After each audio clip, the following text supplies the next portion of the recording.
Good morning. My name is Michael Schuman. It is February 14th, 2021. It is 5:55 in the morning. Welcome.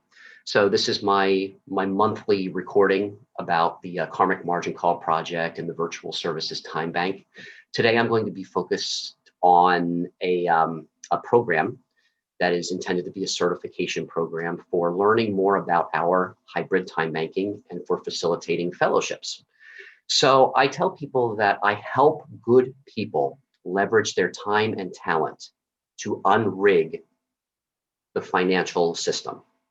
Now that's a loaded term, unrig. We're going to talk a little bit about that today. You know, what constitutes a system being rigged? What constitutes a system being unfair, unequitable? And those are some of the deep dive questions that I'm looking to get into, especially in the next couple of months.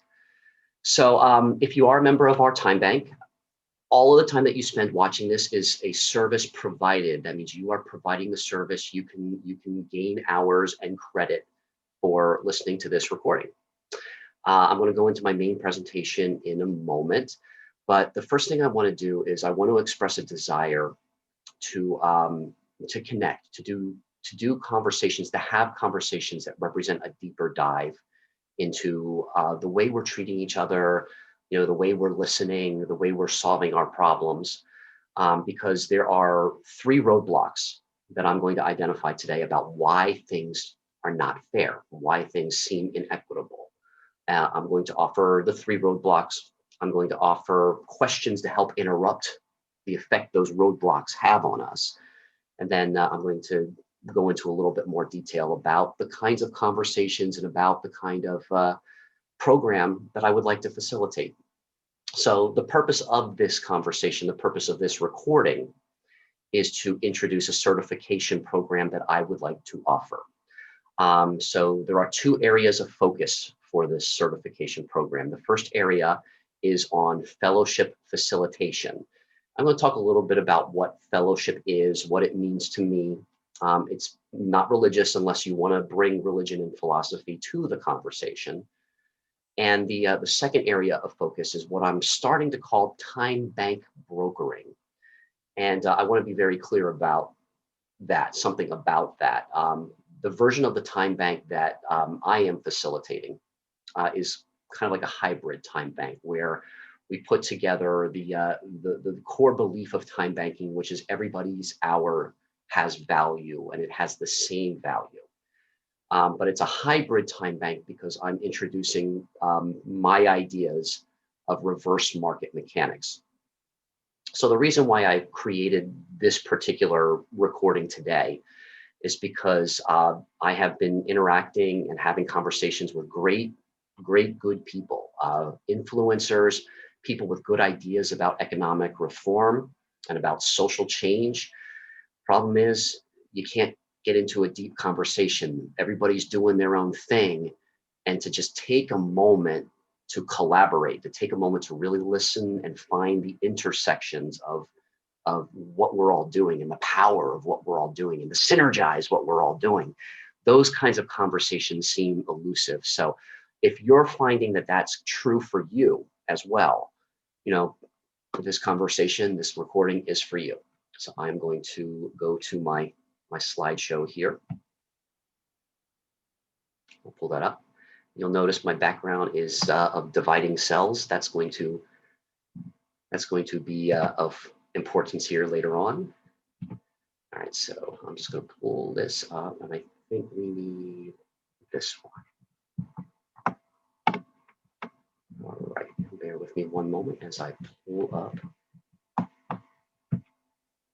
the slideshow. All right.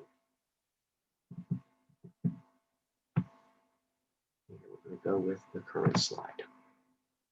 All right. So I'm just going to wait for my computer to agree with me. There it is. Great. So I'm going to ask you to consider this question. Are you a change agent? So think about that term. What does that term mean? A change agent. A lot of people, especially after what's been going on politically these past couple weeks, are feeling a real need for change. And they're not quite sure what that change looks like. There's a lot of chaos. And some of us, like myself, we're very comfortable in this. We're very comfortable emotionally with this chaos. And, we're having a lot of deep conversations, psychologically, spiritually, philosophically. So if you're the kind of person who is thriving on change and wants to help others adjust in this very chaotic climate, you could be a change agent. So I'd like to invite you to think about, what does that mean to you? What does it mean to be a change agent? And are you one? Or do you want to be one? Are you a thought leader? Um, yeah, this is a big one too. What comes up for me when I think of being a thought leader, I think of interrupting convention, interrupting the way things have traditionally been done, or taking apart some of the things we just assume about our world, about our society, about our government, and really just having those deep dives, those deep thoughts that will create forward movement and action. So if you're the kind of person who observes and you have a unique perspective, or you believe you have a unique perspective, I want to connect with you. You might be a thought leader. And finally, are you an influencer? Some of the patterns that I've been noticing is that an influencer will be someone who does challenge convention, or who does have some profound things to say. They'll build a big social media following, and a lot of them are being censored right now. And it's very difficult to have those deep dive conversations with these people, because their energy is so big around them.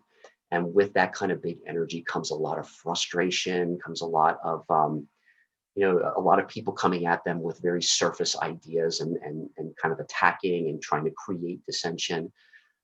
So if you are an influencer who's finding it very difficult to find the next step forward, I would like to connect with you as well. So this is the first trial run of this presentation. The KMCP is the Karmic Margin Call Project. The VSTB is the Virtual Services Time Bank. This is my first presentation of the Fellowship Facilitator and Time Bank Broker Certification. So it's an introductory course, I guess you might be able to call it. I'm going to ask some deep questions. Please feel free to pause this recording anytime you want and reflect and think. The purpose of this presentation is just to start a conversation. I believe that together, when we're really sitting together in fellowship and practicing deep listening, and really finding, the value that each of us have, we can turn this entire thing around. We can turn the entire economic system around. We can turn the entire government system around. But we have to shift those conversations from who is right, which is very ego-driven and emotionally regressive, to what is right, where we can say, you know what, that's a good idea. That kind of works with my idea. How do we bring these ideas together and take the next logical step forward? I think a lot of us have a great understanding of the big picture where we want to go. It's just getting those small steps out first. And that's what we're going to focus on today. And I'm going to ask you to consider some things about what's really getting in the way of that change, that social change. I mean, things are changing anyway, and they're changing all over the place. How do we feel comfortable aligning with that change and being able to function effectively, speaking with each other? So here is what I perceive as the three roadblocks of economic equality. First one is cultural divisiveness. So I think most of you have probably seen that the conversations are very charged. Triggers are being triggered. So regardless of your race, your ethnicity, your religious background, your social, your economic social class, there's a lot of triggers, being triggered right now to have us kind of compete with each other, and that's creating divisiveness. So how do we get back to just square one and talk about what we're feeling? What is this experience like for us personally as an individual, without having to control anybody? I think that's really at the heart of divisiveness. Is there's this deep rooted fear that we can't control anything, and we can't control anything. all we can do is observe and control our responses and create a sense of being able to guide our own emotions and guide our own relationships, really. And that starts with the relationship with ourselves. We're going to talk more about that in a moment. Second roadblock is that competitive conditioning. So I mean, especially in the middle class, and I consider myself a member of the middle class, we're kind of conditioned to be achievers, to social climb, to be the best in our field. And that's emotionally regressive. So again, we come back into those conversations about who is right rather than what is right. We put the blinders on about everything that is out there that there is to observe. So I'm going to invite a deeper conversation about in what ways are we competitive, in what ways are we emotionally aggressive or emotionally regressive, and how to take that next logical step forward in creating real change that benefits everybody. And the third one, which I have in bold, is the extractive economy. Now that's something that I realize might be a little triggering as well. So there's a $277 trillion global debt over us right now. And that is based on keeping people compartmentalized, keeping people away from having productive conversations, keeping people away from productively coming together and looking at the system, realistically, taking it apart, and then kind of putting it back together where it's functional. So we're gonna look a little bit more into that as well too. So the three pillars of economic stability is what I talk about a lot with the Karmic Margin Call Project. So I do see these pillars as being the reversal, the interruption of cultural divisiveness, interrupting the competitive conditioning, and finally interrupting the extractive economy. To me, all three of these roadblocks are interconnected. So what the goal of the Karmic Margin Call Project and the Virtual Services Time Bank is how to put exponential money market mechanics to work with what you are already doing, what you're already passionate about. So a lot of these skill sets that we're going to be introducing is really just supplemental to what you're already doing, what you're already good at, what you're already passionate about. So the first one, interrupting cultural divisiveness. The first thing we offer is fellowship facilitation. So what constitutes a fellowship? I think of it as 3 to 5 people who get together to really just understand and deeply listen to each other. It can be a lot more than that. It can be less than that. I think continuity and consistency of the same group of people meeting has a lot of value to do those deep dives. And it has the ability to provide the individuals with what they really need emotionally so they can function more in those toxic environments. So interrupting cultural divisiveness, here are some questions I would like to ask you to consider, to deeply reflect on. And again, please pause this recording if you feel so compelled. But building community, why is it so challenging? This may be true or not true for you, but it seems like a community can come together, get excited in the beginning, but then when the real work starts, it's difficult to have that kind of consistency, that kind of dedication, which brings us to our second question. Are you curious about why dedication and commitment seem to be so elusive? So when we meet in fellowship, those are some of the deep dive conversations we have. What inspires you?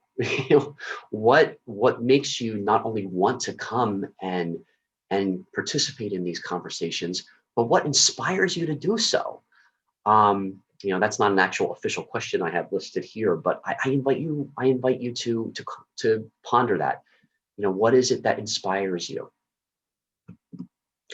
And honestly, do you have a role to play in bridging social and cultural gaps?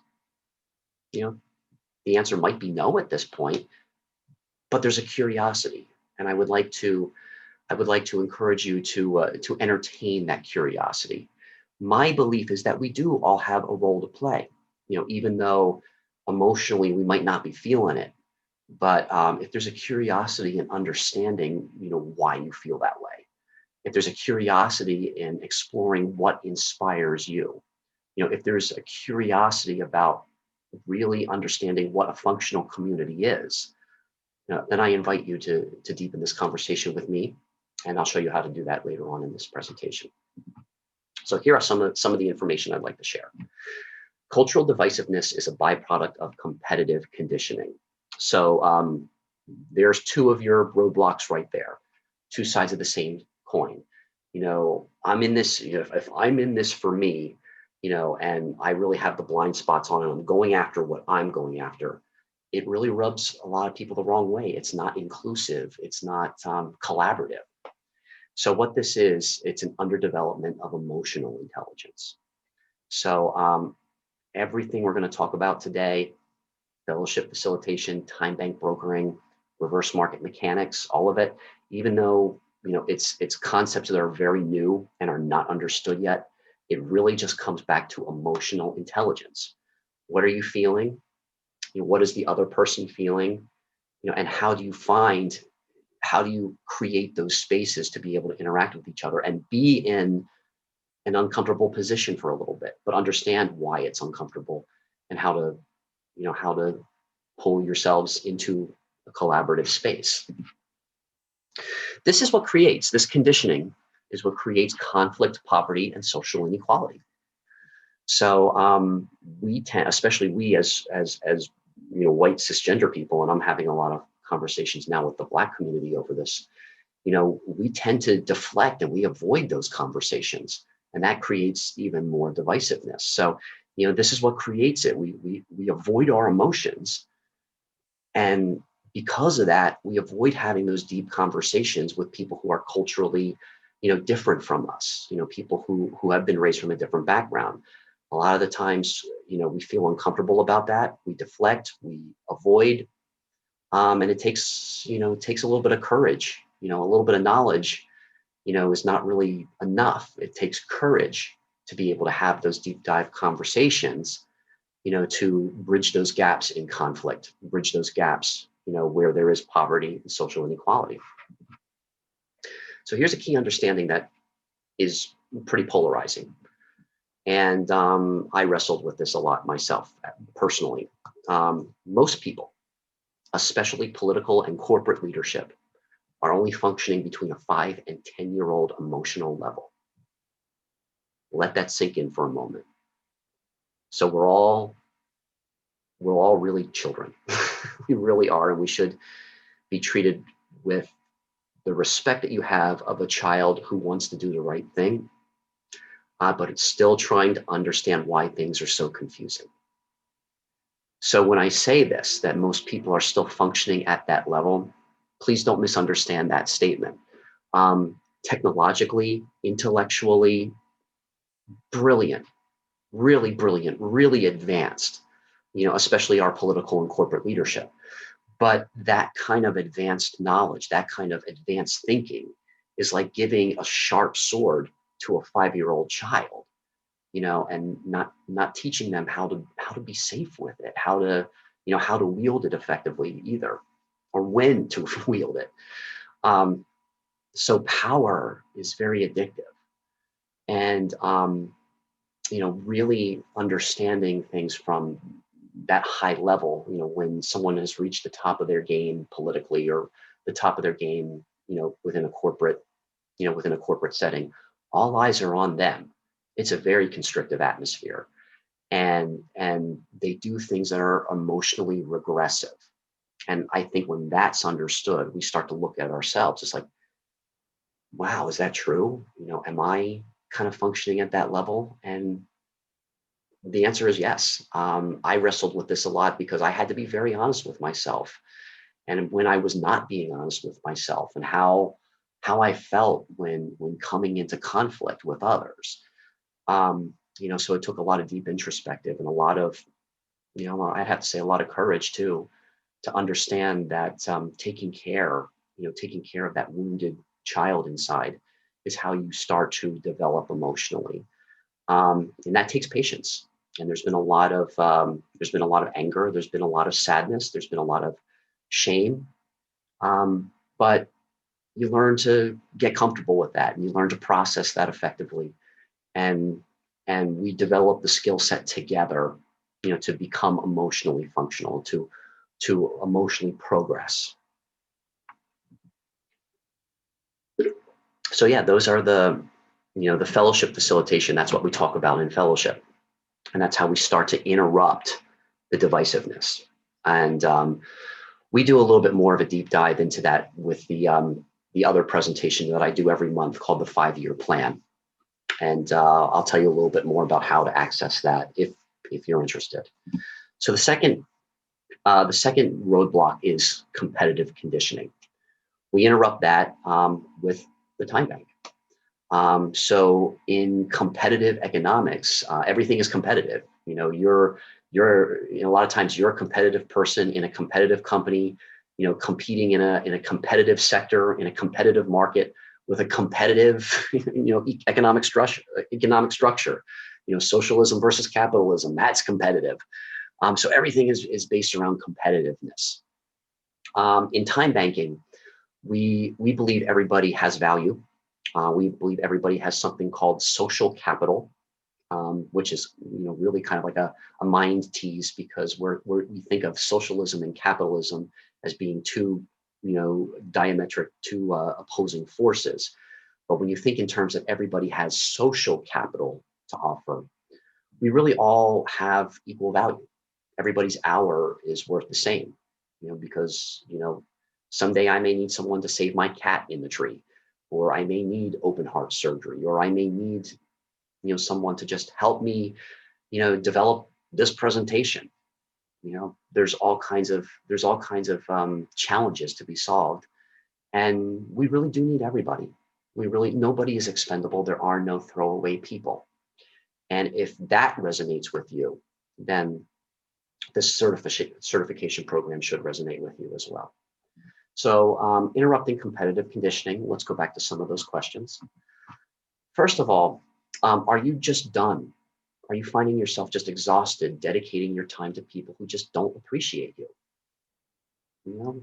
I felt that a lot. And a lot of our conversations we do have is, identifying the people who we really do appreciate and who do appreciate us. And, how do we continue to engage those kinds of functional, productive relationships? So again, getting back to us. It's not about me. It's about us. What do you need? How do we appreciate each other? And in what ways do we need to be shown appreciation? Because things move a lot faster when we're in a safe environment where people are simply appreciated. I mean, I'm sorry if that sounds snowflakey of me, but I'm here to get in your face and just say, look, we're all human and we're all developing emotionally, and everybody needs others. We're not in this alone. Are you tired of competing just to be heard? So that's why I'm creating this program, and the reason why I'm going to be practicing giving this presentation over and over again is because I am competing just to be heard. Right now, I'm just doing this conversation by myself because I have something to give and I have to get it out. And I feel there's blocks, connecting with other influencers, other thought leaders, other change agents, where they're just doing their thing and everybody's trying to get their ear and everybody's commenting on their social media thread, and I feel like I'm here saying, look, I have something that can help everybody here move forward. And it's kind of like cricket. So I'm just done with that. I'm just done with that competition. And hey, this is me. This is what I'm offering. And I want to provide the space for you to share what's deep in your heart as well, too, and move forward. Does working in a hierarchical structured environment feel emotionally toxic? And only you can know that. I've worked in companies, for the past 30 years now, where I'm just done being lorded over. I'm done being micromanaged. I'm just done You know, I'm just done living up to other people's judgments. And I really would like to facilitate, equal stewardship, equal partnership. Um, so, nothing happens by accident. If you're in a position where, you are a subordinate, and you do feel like you're just being pressed down, there's a reason for that. And there's gold there. And I look forward to hearing, about your experiences with that, because there is content there, there is value there, there's social capital there. And that's what we discuss. So as we continue to interrupt this competitive conditioning, what I'm finding is most people do not know how to communicate in a collaborative fashion. And there's principles that we cover in this certification course that helps people to be more collaborative and less competitive. So those principles, and I'm going to be quoting the Collaborative Innovation Institute, collaborativeinnovationinstitute.org. 6 principles are generous listening, committed, action-oriented speaking, energy awareness, just being aware of the emotional intelligence, being aware of what everybody is feeling. Mutuality, does this benefit everyone?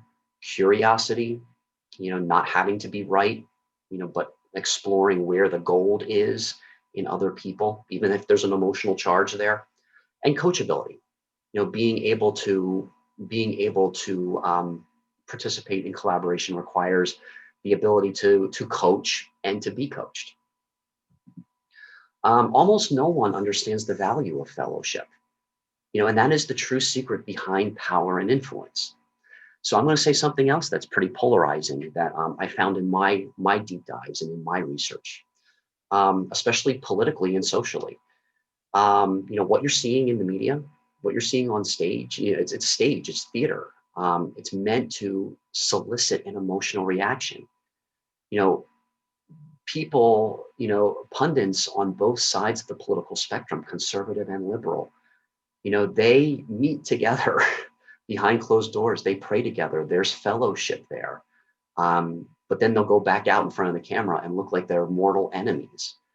That sounds like a conspiracy, I know, but I think when we look underneath the surface, there is an element of collaboration. There is an element of coordination there that doesn't exist with us in 99% of the population.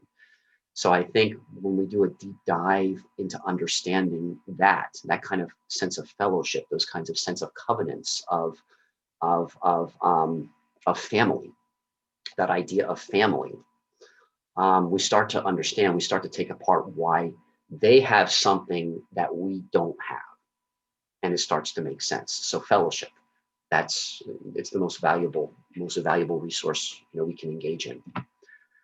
And even the most highly trained people fall short of practicing emotional intelligence when their job, reputation, or safety is on the line. And the only reason why I can say that is, at the moment, I don't have a job, a reputation, or safety. I definitely need to feel safe. But, the reason why I'm out here saying all this is because there's nobody putting that kind of pressure on me at the moment. So that's why I feel like I'm practicing emotional intelligence by saying that. I can't communicate with, other influencers because they're always in the spotlight. There's always that pressure. And I'm here to say, look, let's take that pressure off of you.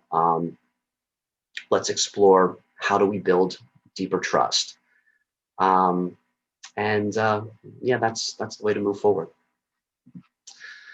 So yeah, time bank brokering is really about just honoring people where they are, honoring everybody's time, giving credit for that time, and allowing people to create an exponential passive income, through that time dedicated in service to others, which leads us to the third pillar, which is reverse market mechanics. And that's how I I introduced this idea of interrupting the extractive economy that's built like a pyramid structure where debt and where power flows up to the top of that pinnacle to a very small percentage of the population, but debt and control flows down, where we're all feeling like we're in a world that's compartmentalized. There's secrets kept from us. We don't know what we don't know, and we're constantly chasing our